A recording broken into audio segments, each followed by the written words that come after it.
In Hospital by Thomas H. Dickinson, published by the Wisconsin Drama Society in 1914. The play takes place in a large room beside the operating room of a hospital. Good morning, Betty. Good morning. Did I get any towels last night? Hey, Nothing.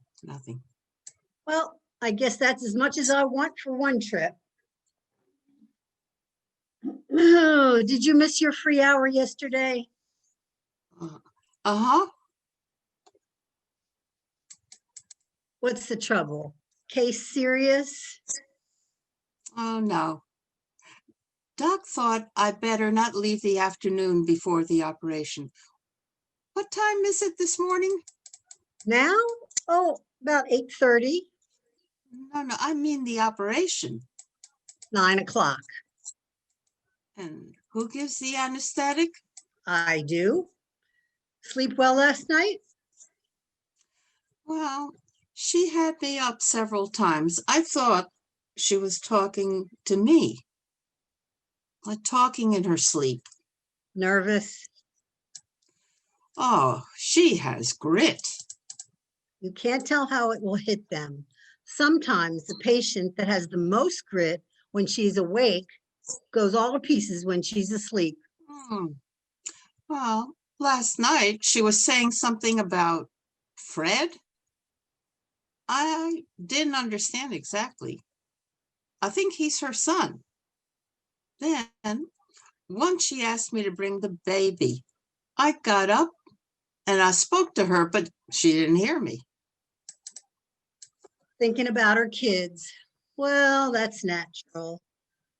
And a beat a ha and a beat e b and beat I bye baby bye. Wait, what do you think of her chances? Well, I don't know. I'm glad it isn't you going into the operation. Now, don't be foolish. Aren't you glad I ain't? Ain't what? Going in there under the knife.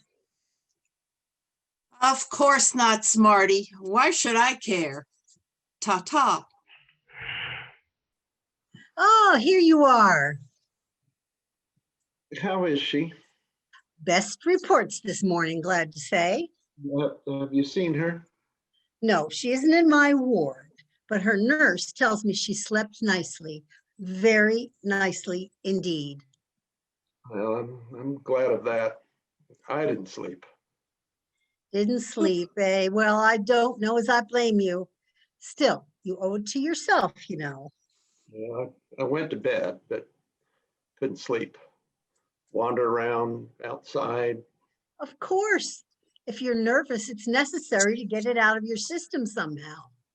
Only you ought to remember this, that you ought to keep yourself in good trim so that you can take good care of her when she gets home. I've heard all that before. A man does the best he can. Oh, you mustn't take it too hard. Operations here every day. Not this kind of an operation. Oh, my dear man, it's not so unusual. Maybe not. Maybe not, but I'd give my right arm to escape this for her. I'm busy now. See me after 10 o'clock. Hello, you beat me. Yes. So how you doing this morning? Well, better, I guess. That's good. That's good. Doctor, did you think I was a coward last night? Oh, I don't remember that I thought particularly about it. Now, I want to tell you how it was. I dozed off in my chair. I couldn't sleep in bed. And all at once, I thought I saw her lying before me. I don't believe in signs, doctor. I'm not superstitious, but that, well, it broke me up. Without thinking, I rushed to the telephone. I called your number. So thank you for being so kind to me. Oh, that's all right. Are you ready, Vic? Whenever you are. Well, you might take a look around, see that everything is at hand. You know my way. Aren't you going to see her before she goes in there? Nothing to see her about now. She just goes in there like into the dark? My experience is that it's better not to excite patients. She won't see me until she wakes up. Doctor, I've got to ask you some questions. Fire away. Can she take the anesthetics all right? Don't you worry about that. Well, Doctor, wait, give me a minute. Things seem to be moving so fast. My courage for 1 minute just doesn't help me the next. go on. I'll give you a minute. How do you look upon a thing like this? Do you go into that room just determined to save life? Suppose I answer. What do you expect to gain by it? Well, I want to understand you so that whatever happens, I won't blame you. You're all right. You want the truth, and I suppose I owe it to you. No, that isn't what I'm thinking about when I go in there. I was afraid so. You value something else more than you value the life of your patient. It isn't a question of what I value. It's a question of the thing that's put into my hands to do.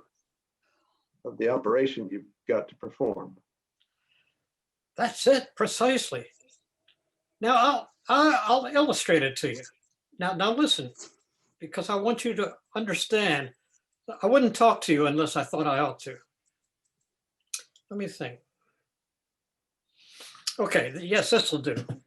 What do you suppose a sailorman thinks when they put him to working the pumps? Does he say, I've got 1,000 lives to save? Or does he say, I've got to get this water out of that there hold? What does he say?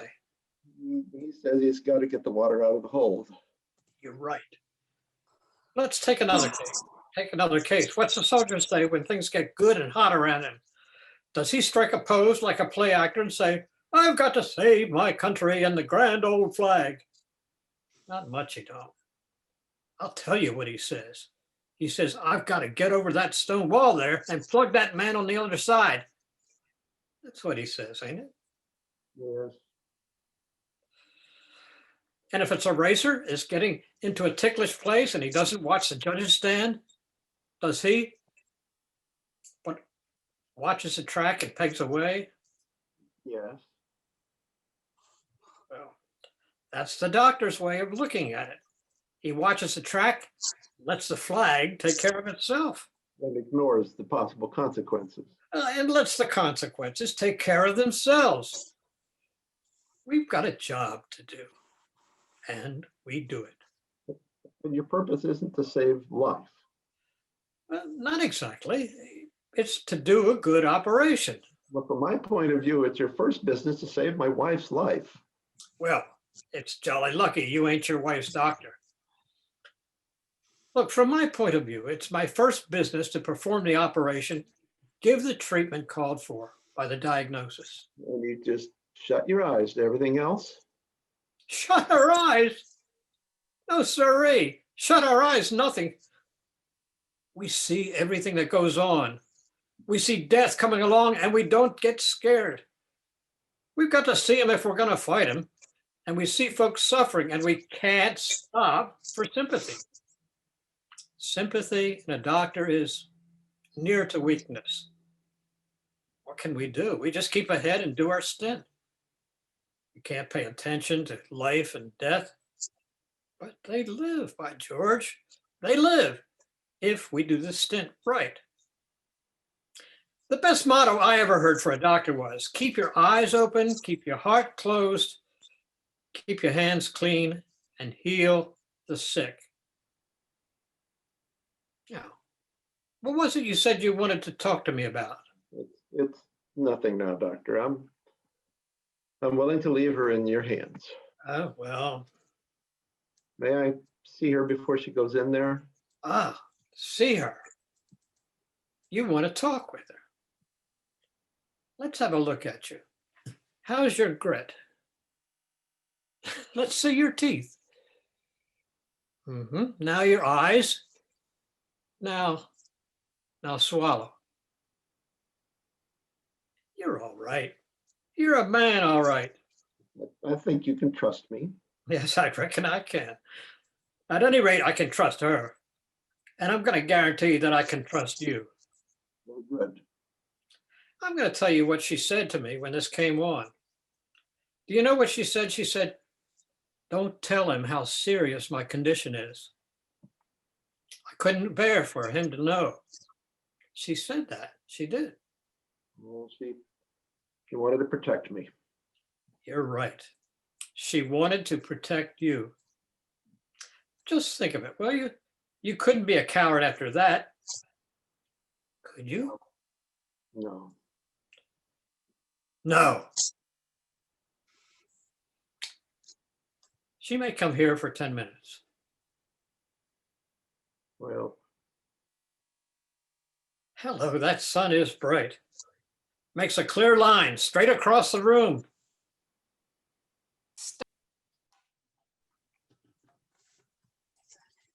Hello, Rumble Growler.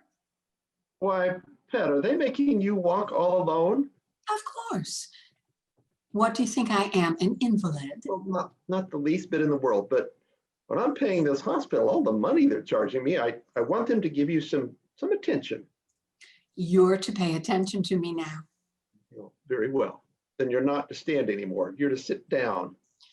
Oh, it won't hurt me to stand. You're to have a look at me first. How do you think I look? Fine. And how do you like my hair? See my pigtails?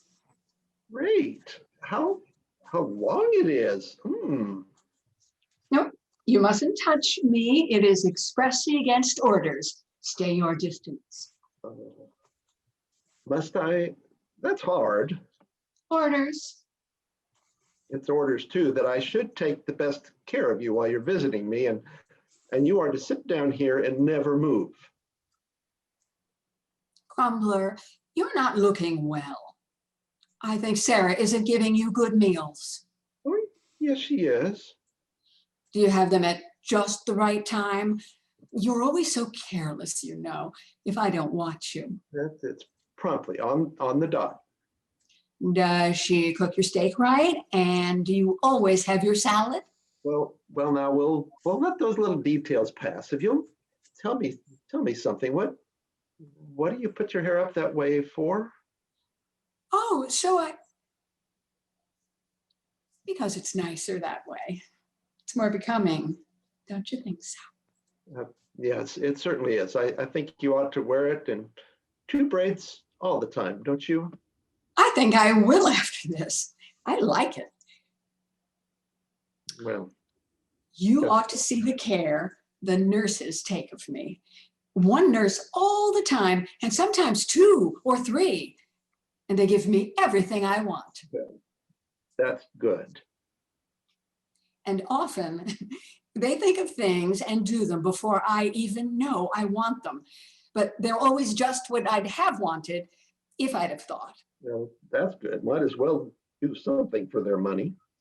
And Grumbler, Yes. the doctors are very nice. One of them told me. You know what I said I'd do, the fellow who came hanging around. Nope. Well, I'll do it, doctor or no doctor. You always said I couldn't have a lady's maid too. I have one here all to myself. Well, you can have one for a couple of weeks, but you'll make up for it after that. You come home, you'll have to go to work. What if I don't do it? What if I'm spoiled here? You know what we do to the children when they don't work. They go to bed without eating. Cruel old Rumble Grow. Yeah, you don't know how cruel I'll be when you come home. Have you noticed how bright that the sunlight is and how beautiful in the morning? Yes. As I lay in bed this morning, I woke early, you know. I watched a narrow sunbeam get wider and longer and finally cross the room until it pointed right at me. Why, the sunbeam is moving too. Oh, I love the sun. So do I. And everything that is under the sun. Oh, out there in the street, a little shaver is riding his cart behind a dog. Several steps behind, there's a little girl, his sister, I'll bet. Yeah, she's his sister, for she's crying with her mouth wide open, but he won't stop. Isn't it strange how quiet it is in here? All the noise of the street is silenced. Man's inhumanity to women. Go on, little warrior, in your cart. Tell me about the children. Oh, they're getting on, so. I know they will. But you should really see them.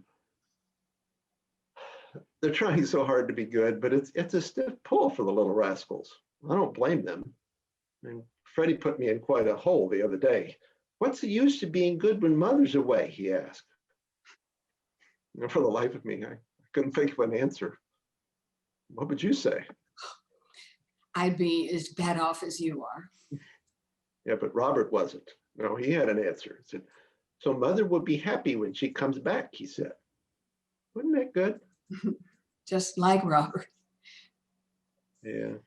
I don't know what we should have done without Robert. He serves at the table. He answers the door or the telephone. He ties the baby's bib. How he thinks of everything, I don't know. I'm so helpless. Why didn't you ever teach me to take charge of the house? Oh, fancy teaching you anything you didn't want to learn. Yeah. All the kiddies send you their love. Even Freddie. Oh, Freddie, to be sure. Yes, you know about what he's doing. I mean, upstairs and down, outside and in. I hope he won't get hurt. Well, trust him for that. But how do you keep him in aprons? They're all dirty already. I mean, yesterday he got all scratched up trying to put Kitty in bed and make him say his prayers. He's fallen in the flower bin. He put the telephone out of commission. He pulled the tablecloth and all the dishes off the table. I mean, there isn't anything he hasn't done. And Freddie's going to welcome you back with a dishpan band when you come home. Yes. Yeah. I tell you about the night before last?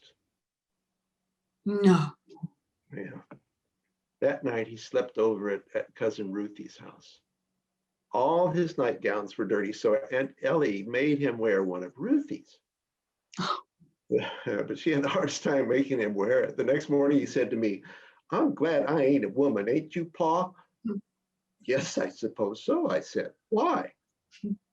Oh, they're all right, I guess, he said. But before I'll wear another of those women's nightgowns, I'll go to bed raw. Little man. Does he ask for me much? Just this morning, he said, Pop, you tell Mama to come back quick or I'll elope with that Iceman. They're good children. I don't think anyone's ever had better. And that's something, isn't it? That's everything. They make me very happy. You know, dear, I've been doing a good deal of thinking since I came here. I've seen things very clearly, clearer than even at home. I think I've been able to tell why I've been so happy. You find out what's really worthwhile in a time like this, don't you? I won't say anything about you, you know. But the children. Yes, I know why I've been happy. Why, we've both been happy. See, the sun crossing the room, just like it did this morning. It's coming nearer and nearer to you. Oh, I'm so glad it's a sunshiny morning. It travels pretty rapidly, doesn't it? The point of it is just touching that stand over there. You remember how far it was away before? Yes, and it will go right on. In an hour, it will reach the top of the stand, and then it will begin to shine on the door on the other side. In an hour, dear. Yes, not long. About an hour. I think when it begins to shine on the door, you'll watch the sunbeam, won't you? I may need you. Don't speak. It isn't necessary, is it? No, no. You said everything was very silent out of doors.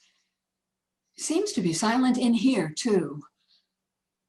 There are times when silence is better than anything else.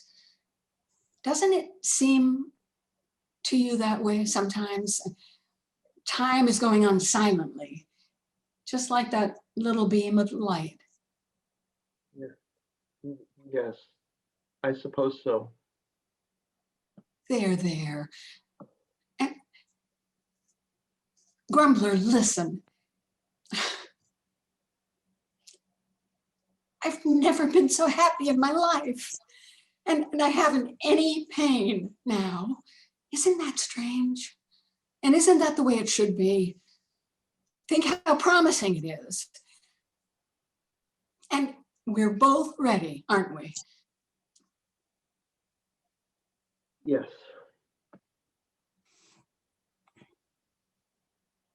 Tell your patient we are ready. You want me now? Yes, already. Do you want my help? Oh no, I can walk perfectly. Bye-bye, Grumbler. So long, Pet.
Is there anything, Don't stop me now. please, I beg you. Please, you must wait. Easy now, easy. You go first. Okay. Careful, careful of this joint. Watch out for the desk. There you go. Easy. That's all right. Hold your end. There's the door. Now, there. All right, I can close the door.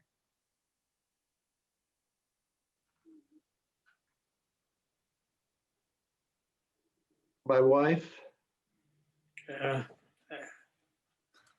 Oh,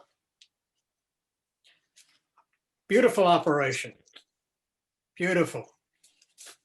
She will live.